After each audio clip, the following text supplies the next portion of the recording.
সরাপু এই বাবু যদি এখন টয়লেট করে দেয় কাকার খাসিটা দিয়ে যান। কুরবানির সময় জবাই দেওয়ার সময় কিন্তু গরুরা অনেক সময় টয়লেট করে দেয় একেবারে ভয় পায় seeing this cow getting slaughtered for Eid, this another cow right here is getting scared out of its soul. And its soul is getting scared out of his body.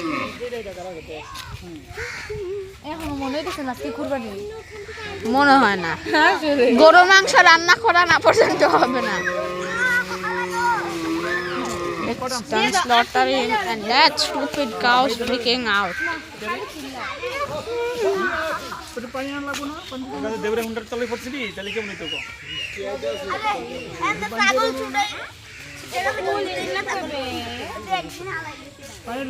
Bye bye.